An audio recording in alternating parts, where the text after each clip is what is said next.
Hey everyone, welcome back to another episode. I am here today with Kristi Huss, who is a mom of 6 daughters, including quadruplets, holy cow, wife and business owner. And as her children were growing up, it was important to her to be both a role model and show her daughters that they could accomplish their own dreams as she built a career while balancing motherhood.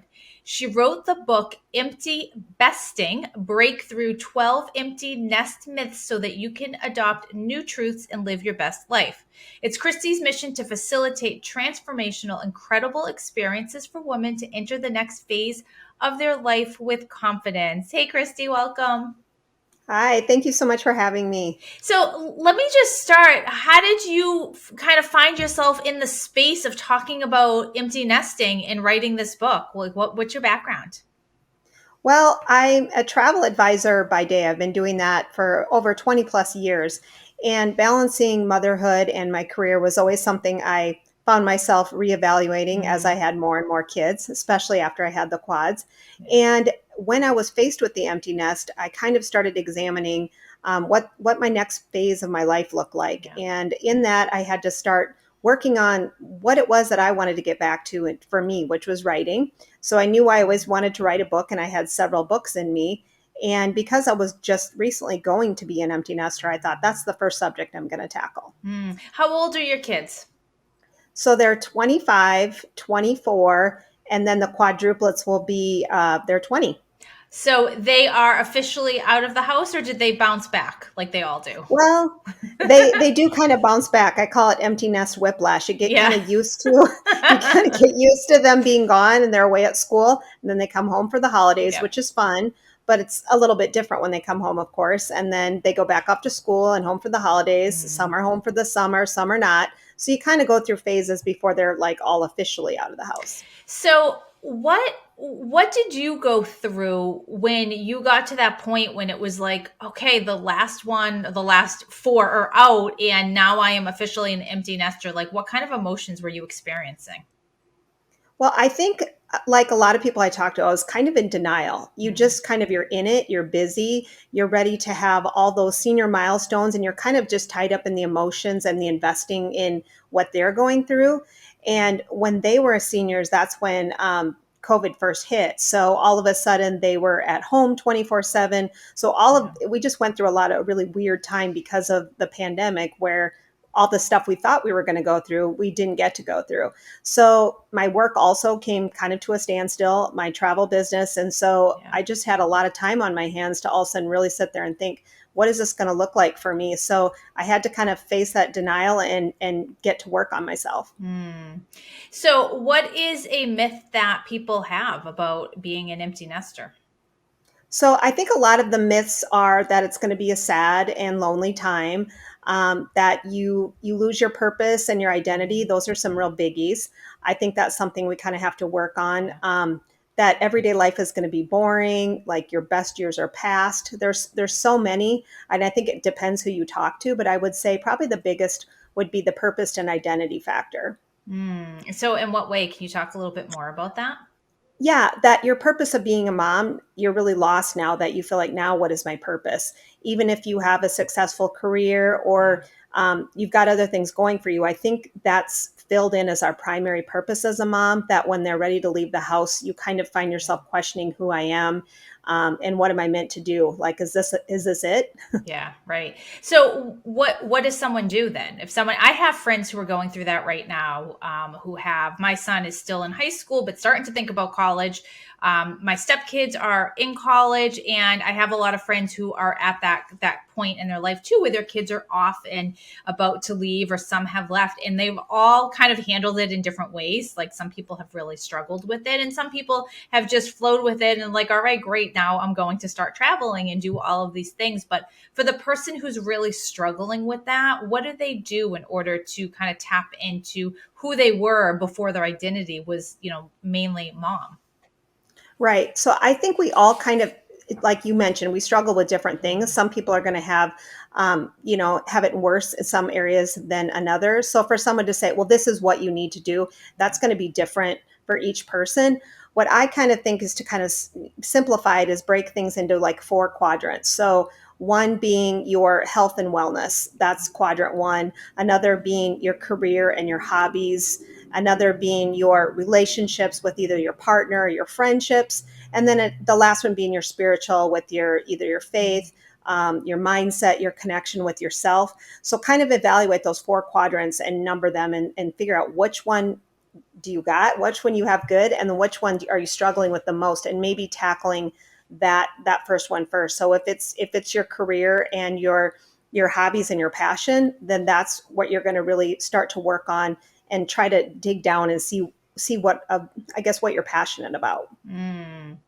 And I feel like this is a podcast where most people who are listening are going through a divorce or have been divorced, and I feel like this is the one area where the divorcee has like a little bit of a leg up on this, because we've gotten accustomed to having that extra time, and like, what do we do on those weekends, and sort of rediscovering ourselves a little bit sooner than we may have had we not come out the other side. And your advice is very similar to what I tell people too, is to like, what's on your bucket list? What's the thing that you always wanted to do and never had time to do? Like, now you can start to do that. So, Christy, let me ask you, which one of those quadrants did you start working on first? So I think for me, it was the purpose, like my passion and my hobbies. So even though I loved my career and it was very fulfilling to me, I found myself when I facing the empty nest thinking I wanted more. And for everybody, your career might not be enough, your relationships might not be enough, even your friendships. So for me, I really delved into my passions and my purpose. And for me, I really discovered that. I had this underlying theme of helping people. So whether that be through writing a book, whether it be planning an incredible trip, it all came down to helping people. And once my kids left home, of course I wasn't helping them as much Right. on a day-to-day basis, so I had to look for other outlets and other ways to help people. Are you seeing a trend of people increasing their traveling once they become empty nesters as well? Absolutely. I think they have more time to travel. They feel less guilty about travel. Yeah. And they also, especially out of the pandemic, it's kind of like revenge travel, like we Right. haven't been able to travel. Right. Or maybe you can take a longer trip, like before, maybe you were only going to go for a long Yeah. weekend, and now Right. you can be gone longer because you don't have as many responsibilities at home. Do you have anything in any people or clients who have planned like a really exciting, awesome trip post empty nesting that you can share? Like, what's your favorite? I think a lot of people will tend to stick closer to like maybe Mexico and the Caribbean when their kids are home. And then Mm, once their kids empty nest, it's like, send me to Europe. I want to go, yeah. do a big Greek Isle, cruise, or show me all of Italy. I think, it's more experiential than just like getting away to relax. I think when Yeah. your kids are home, you're looking more just to like kick back on the beach and relax. And then once they're gone, you're like, what is there to experience and see? Let me take it all in. So like Yeah. Europe is big. It's so funny because my husband and I will talk. So my son, who's 15, is the youngest, and we kind of joke around. It's like once I say goodbye to him to go off to college, it's like, all right, what trip are we going on? Like, which airport are we going to, and where are we going? And it's like, and the experience of that trip is not the Caribbean. It's like, I want something like something crazy. I want to be gone for a month. I want to travel and experience all of these different things, because for that reason, because it's like, all right, everyone's off and they're good and they're in their place. So I love that. What joy have you found in this stage of life? What has brought you joy? Well, I feel like getting back to myself is probably the biggest thing that brings me joy. I felt like it wasn't so much like a reinvention of myself, Mm-hmm. but it was more of like a uncovering these layers. So over time as a mom, you just like put on these layers like this is who I am, this is my role, this is my purpose, even this is how I dress because this is how Yeah. a mom would dress, or I got to wear Mm, all the school wear and the spirit wear. Like everything you do, your hobbies, you're going to kids activities. So I feel like once I started to peel back all those layers, I kind of figured out and discovered who I am and what I like to do and who I am as a person outside of that. And it's kind of fun that you realize, I really like that person. I kind of miss hanging out with her. mm. Yeah, that's good. Can you talk a little bit about relationships in one of those quadrants in rediscovering your joy and your like of your partner, or maybe dislike too? I mean, that's something that I think comes up a lot, and it's I always ask someone who's sort of on the cusp of divorce. It's like, okay, you just sent your last child off to college, and now it's just the two of you. Well, how do you feel about that? Can you speak a little bit on that?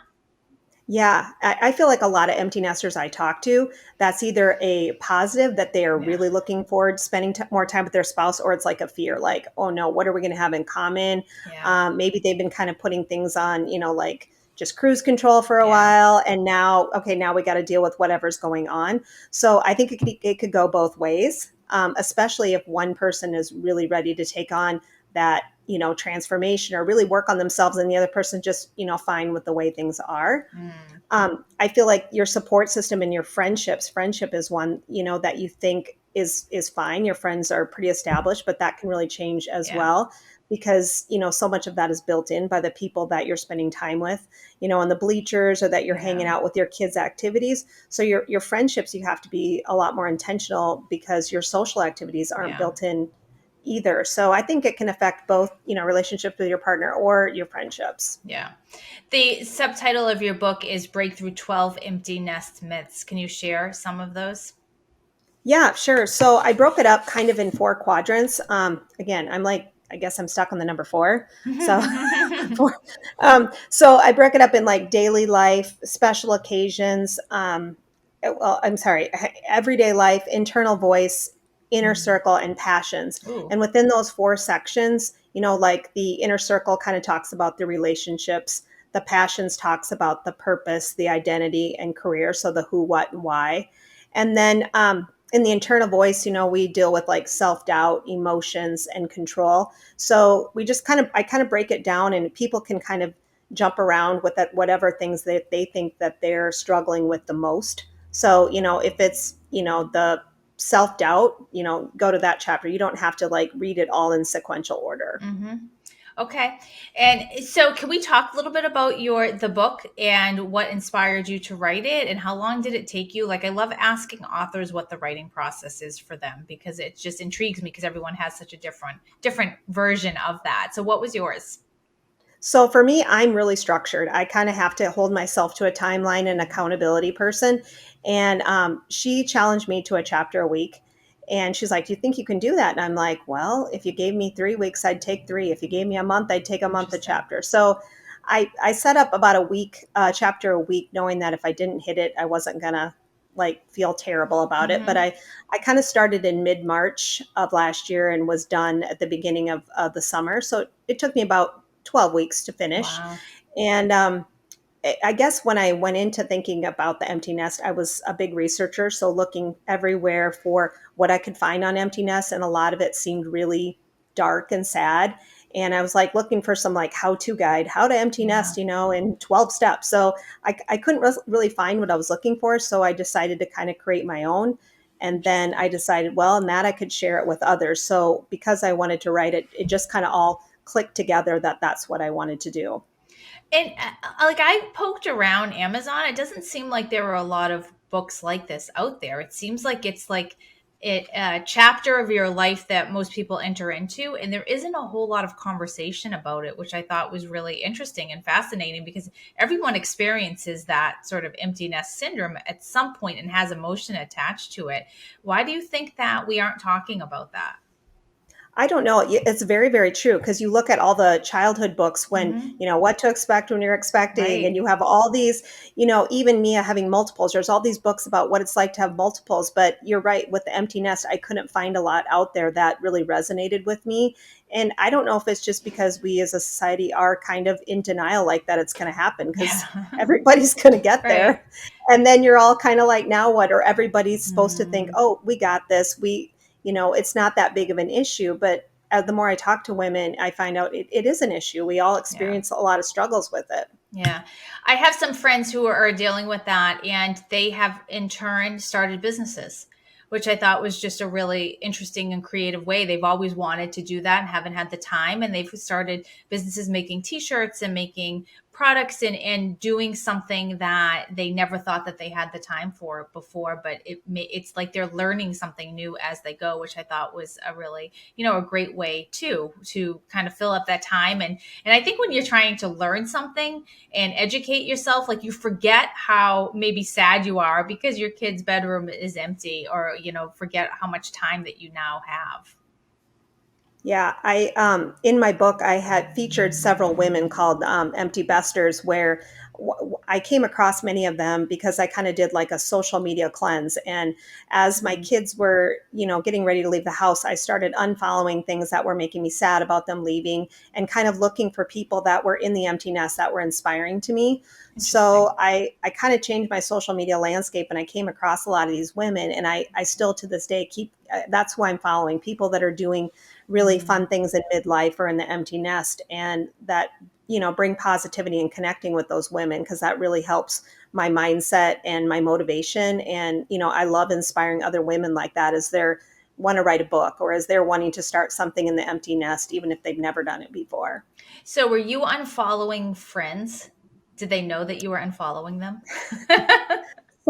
Some of them, I mean, I don't know if they knew, or you just kind of hide them, but like Yeah. even things like some of the club, like the club sports teams, or like the high school stuff. It's not that I'm not a fan of, where my kids went to school, but the more I would look at, oh, this game or this outcome, it would just make me miss those days. So I found just not seeing it was better than having it, right in front of my face. Yeah. So I imagine with six kids, six girls, like the house must have felt so stark and so quiet.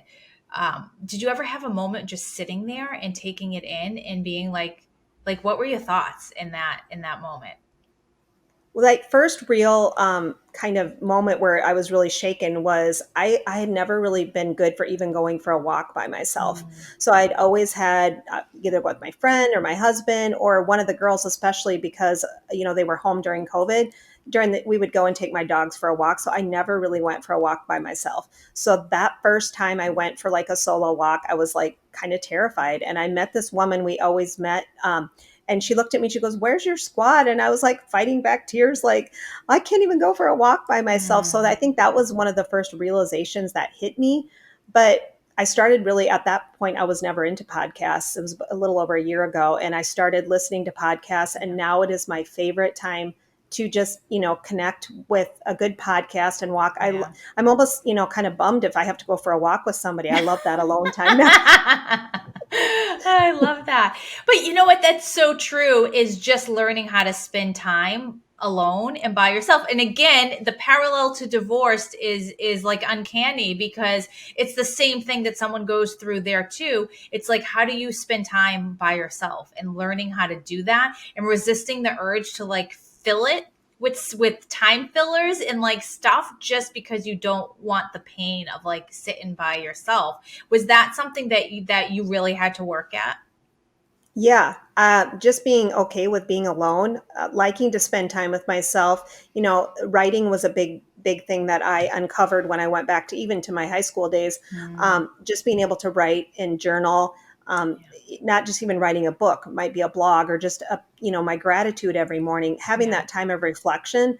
At first, I would just sit down with a blank screen or a blank piece of paper and be like, "What do I write?"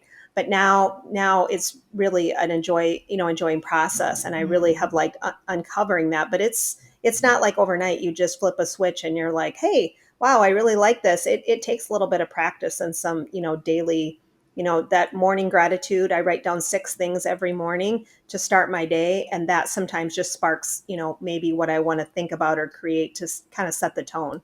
Did your husband have the same sort of empty nest feeling that you went through, or was it different for him? Nope. He was like, "Woohoo." I think, we had a busy household, and, he Mm. was the lone male with, 7 women for a long time. And I think he's much more, a little bit more introverted, and I'm a lot more extroverted, that he was Hmm. fine with that quiet time. And I don't think he ever really got sad about it, whereas I was like, I don't know what I'm possibly going to do. And I work from home, so Yeah. I'm at home 24/7. So I look forward to that time where the kids would come in the door, or I would have somebody to talk to other than the dogs. So he transitioned much easier than I did. Did you find in your research that men just in general had a easier time with the whole empty nest thing? I'm not exact. I can't really even speak to that so well because I spoke mostly to empty nest women. Yeah. But in the empty nest women that I talked to that were married, yes, it seemed like they said the same thing, that Yeah. that their husbands had a much easier time. And I think another something that an empty nester brought up that I talked to is that she was going through menopause about the same time. And so that was something I found interesting also. I don't feel like that's probably talked about, that hormonally we're probably going through something very significant Yeah. about the same time as we're going through this massive life change as well. So that was an interesting perspective. Yeah. So, what do you see the impact of that on going through what you went through? Right. So I think, you're already dealing with a lot of the hormones because that is not an overnight process. Hmm. And maybe even in a little bit of denial at that stage of, am I really in perimenopause? Right. Where am I at? Like, I don't think I'm as old as I am. And you're kind of dealing with, Right. yeah, like, I really can't be going through this. And then going through empty nesting, depending Yeah. what age your kids are, you're kind of like, well, I'm not that old. I can't be possibly. I think it's kind of facing that second part of your life, or thinking, I didn't really feel like I was ready to be here yet. So I think it's a Yeah. combination of things. Yeah, absolutely. So, how do we find your book? Where could we buy it?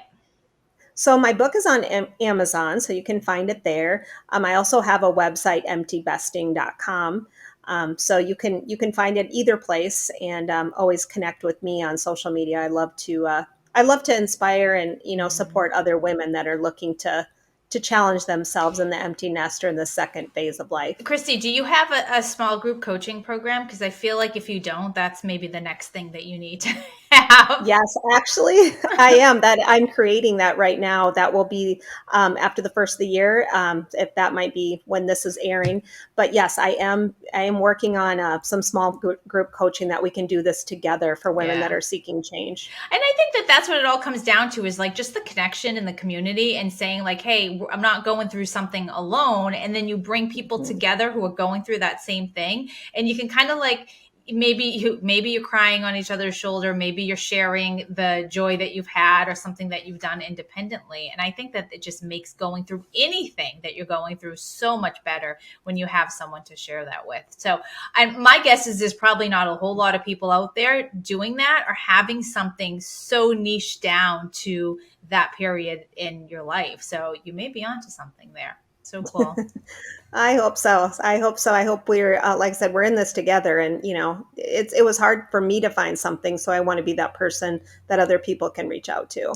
What's your next book? You said you had a few in you. Well, I think my next book, my intention was to write one on my parenting journey, about having 6 kids in five Yeah. years and quadruplets. So I feel like that's going to be the next book I tackle, is more on my motherhood perspective. But who Mm. knows? Ideas come to me all the time, so we'll see. And you survived. Like you had six and you Yeah, I'm still survived. You're here. sitting here, you're like smiling. So that's amazing. Christy, thank Yeah. you so much. I love chatting with you. I think that this was such a great conversation and there's so much value in people going through this, because I think that there's a lot of people and they're struggling and they don't know, how to process what they're feeling, because they definitely feel something and they're like have these weird things around it, and whether they should be happy and elated or like sad and depressed. And you probably have a whole version of all of those things. So your book is awesome. Everyone should pick up a copy of it, and of course all of the links will go in the show notes. So Christy, thank you so much for being here.